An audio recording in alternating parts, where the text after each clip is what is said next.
Welcome to DSC studios. Friends எல்லாம் சூப்பராக இருப்பீங்கன்னு நினைக்கிறேன். பரபரப்பான போத்தனூர் செட்டிப்பாளையம் ரோட்டில் வெள்ளலூர் பிரிவில் நாம் நிற்கிறோம். அந்த ஜிடி டேங்க் கிட்ட யார் இவர்கள், ஏன் இப்படி மாஸ்க் போட்டிருக்காங்க, ரொம்ப வயதானவராக தெரியுதே, இவங்கெல்லாம் ஏன் இங்கே கூடியிருக்காங்க, வாங்க போய் பார்க்கலாம், அது என்னன்னு போய் பார்க்கலாம்.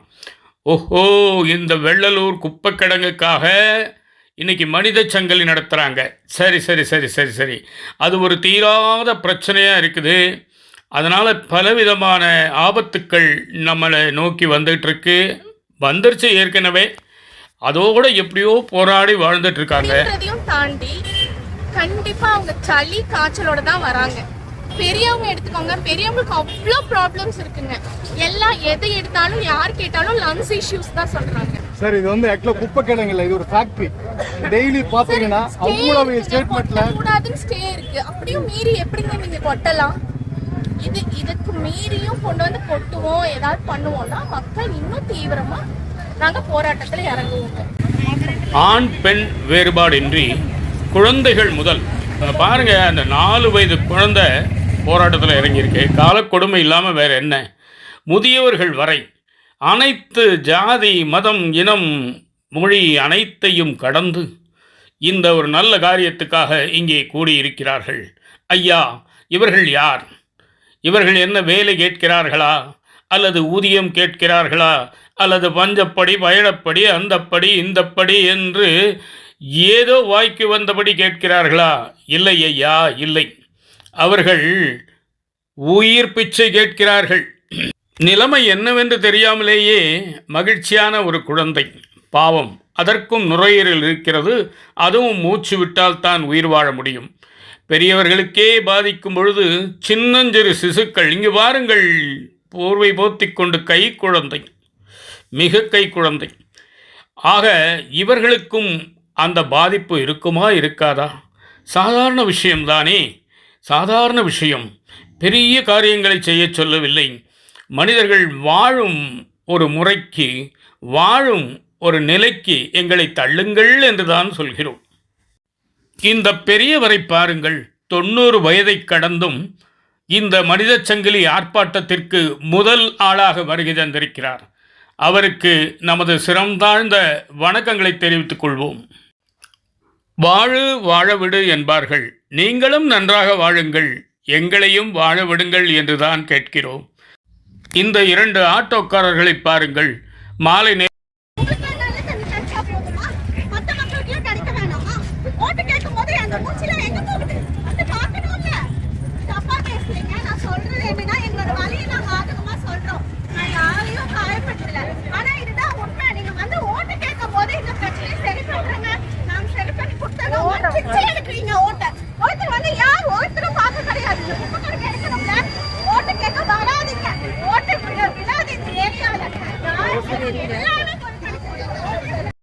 மாலை நேரத்திலே ஏதோ ஒரு சில வாடகைகள் கிடைக்கும் என்று அமர்ந்திருக்கும் அந்த ஆட்டோக்காரர்கள் அதையும் விட்டுவிட்டு இந்த மனித சங்கிலியிலே வந்து கலந்து கொண்டிருக்கிறார்கள் என்றால் அவர்களது உணர்வை பாராட்டியே ஆக வேண்டும்.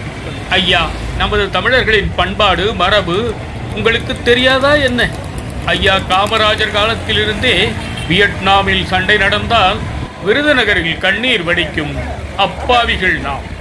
எங்கோ நடக்கும் சண்டைக்கு இங்கே நாம் வருத்தப்பட்டு கண்ணீர் வடிக்கும் பொழுது வந்தாரை வாழ வைக்கும் தமிழகம் என்பது நமக்கு பொருந்தாதா என்ன? ஏன் வந்தவரை வாழ வைக்கும் தமிழகம் இங்கு உள்ளவரை ஏன் வாழ வைக்க மறுக்கிறது அல்லது மறந்தது போல் இருக்கிறது? ஐயா, சொல்லுங்கள் ஐயா, யாசகம் கேட்கிறோம், உயிர் பிச்சை யாசகம். பணம் வேண்டாம், காசு வேண்டாம், பொருள் வேண்டாம், யாசகம், உயிரை கொடுங்கள் என்று தாழ்மையுடன் கேட்டுக்கொள்கிறோம்.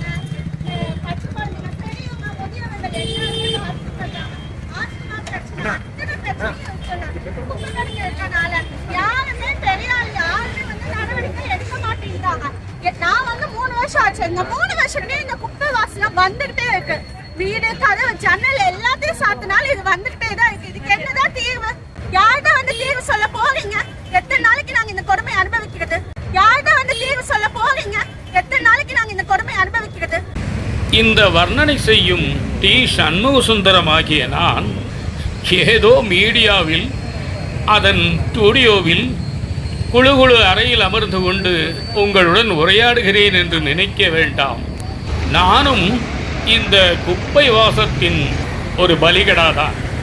கிட்டத்தட்ட 20 ஆண்டுகளுக்கு மேலாக இதே ஸ்ரீராம் நகரில் 3வது வீதியில் வசித்து வரும் நான் சமீப காலமாக இந்த குப்பையின் வாசத்துக்கு பதில் சொல்லவும் முடியாமல், ஓடவும் முடியாமல், ஒளியவும் முடியாமல் திணறிக் கொண்டிருக்கும் உங்களில் ஒருவன் நான். அதனால்தான் இந்த விஷயத்தை என்னால் உங்களுக்கு உணர்வுபூர்வமாக கடத்த முடிகிறது. ஏனென்றால் எனக்கு வலிக்கிறது என்றால் நிச்சயமாக உங்களுக்கு புரியும். ஆனால் எவ்வளவு வலி என்பதை அவரவர்கள் பெற்ற அடியினுடைய தன்மையை பொறுத்துத்தான் உணர முடியும். வந்து பாருங்கள் எங்கள் குப்பை மேட்டை, பட்டம் பெற்றுள்ளீர், பாராட்டுக்குரிய ஐயமில்லை, பட்டம் எதற்கு கட்டி கழித்திடவா, கெட்ட பணிகென கொண்டாடிடவா, நுமக்கா நாட்டுக்கா பொருள் ஈட்டவா, நாட்டு பெருமையினை காக்க வாரீர் வாரீர் வாரீர் வாரீர், வாசம் வாசம் குப்பவாசம், வாசம் வாசம் குப்பவாசம், நாசம் நாசம் குணநாசம். எப்படி வலி என்று சொன்னால் உணர முடியாதோ அதே போல குப்பை நாற்றம் நுரையீரலுக்கு கேடு, காய்ச்சல், சளி, தலைவலி, அது இது நோக்காடு என்று சொன்னால், ஓ வாசமா நாற்றமா உடல்நலம் சரியில்லையா என்பதுதான் பதிலாக இருக்கும். அவ்வளவுதான் அந்த புரிதலும் இருக்கும். அதே நேரம் இதை மாற்றக்கூடிய அதிகாரம் படைத்த சர்வ வல்லமை மிக்க அதிகாரிகளே, ஆட்சியாளர்களே, பொறுப்பாளர்களே, பொற்கரத்தால் இதை மாற்றக்கூடிய மனம் படைத்தவர்களே, ஒரே ஒரு மணி நேரம் இங்கு வந்து இந்த குப்பை நாற்றம் அடிக்கும் அந்த வட்டத்திற்குள் நீங்கள் இருந்தீர்களே ஆனால் உங்கள் மனசாட்சியை நீங்கள் கேட்க வேண்டாம். உங்கள் நுரையீரல் சொல்லும், ஐயா என்னை தயவுசெய்து இந்த இடத்தை விட்டு அப்புறப்படுத்துங்கள், இவ்வளவு நேரம் நாம் சொகுசாக வாழ்ந்தோமே, இந்த சற்று நேரத்தில் என்னால் ஒன்றும் செய்ய முடியவில்லையே, மூச்சு திணறுகிறதே, என்னுடைய நுரையீரல் இயங்க மறுக்கிறதே, தயவு செய்து என்னை அப்புறப்படுத்துங்கள் என்று அது உங்களிடம் கெஞ்சும், கதரும், ஓலமிடும். அப்பொழுது உங்களால் நிச்சயமாக இதனுடைய அகலம், ஆழம், நீளம் அனைத்தையும் அறிந்து கொள்ள முடியும். ஏனென்றால் வலி என்பது அந்த 2 எழுத்து வார்த்தை எனப்படும். அதே வலி உடலில் ஏதோ ஒரு பாகத்தில் உள்ளே புகுந்து விட்டால் சித்திரவதை எனப்படும். எருமை மாட்டின் வலி காகத்திற்கு தெரியாது என்பார்கள். ஏனெனில் அந்த காகம் அதே எருமை மாட்டின் முதுகில் அமர்ந்து கொண்டு அதன் முதுகில் உள்ள புண்ணை குத்தி கிளறி அதில் கிடைக்கும் ஏதோ ஒன்றை சாப்பிட்டு கொண்டிருக்கும். பாவம் எருமை மாடுகள், அவற்றால் பேச முடியாது, அவற்றின் வலியை காகத்திற்கு உணர்த்த முடியாது. ஆனால் நாங்கள் அதுபோல அல்ல. நாங்கள் மனிதர்கள். ஊமை கண்ட கனவாக இல்லாமல் தங்களுக்கு தெளிவாக எடுத்து உரைத்தும் விட்டோம். அதோடு விட்டோமா, அதை தங்களுக்கு மிக எளிதாக உணர்த்தியும் விட்டோம் அல்லவா? இல்லாவிட்டாலும் உங்களுக்கு தெரியாதது ஒன்றுமில்லை. அதனால் தயவு செய்து இதற்கு ஒரு விமோச்சனம் ஏற்படுத்துமாறு மிகவும் தாழ்மையுடன் கேட்டுக்கொள்கிறோம்.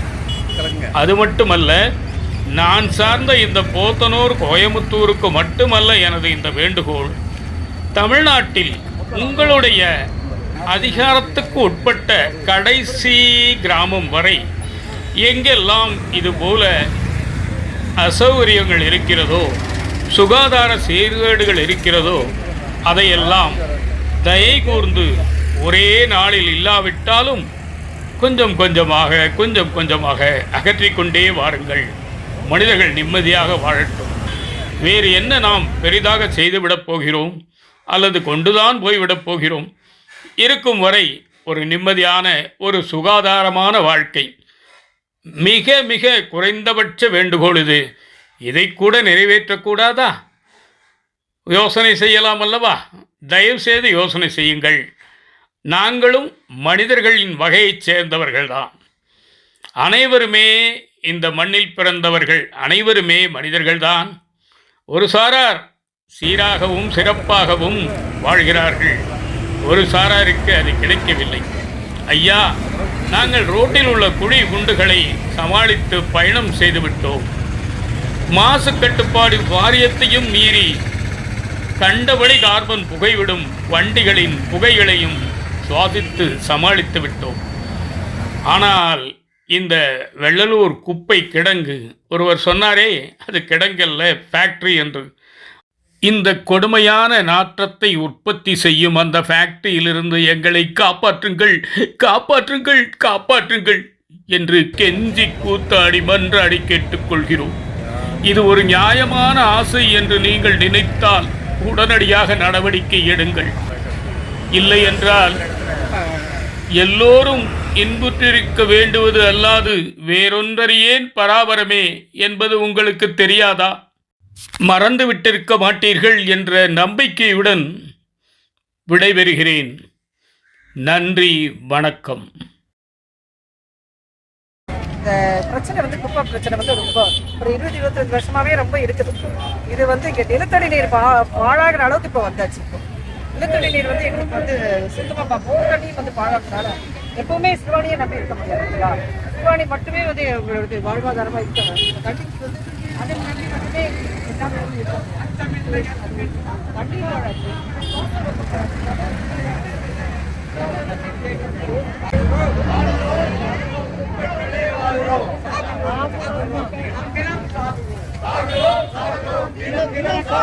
வேண்டாம் வேண்டாம், குப்பை கிடங்கு வேண்டாம்.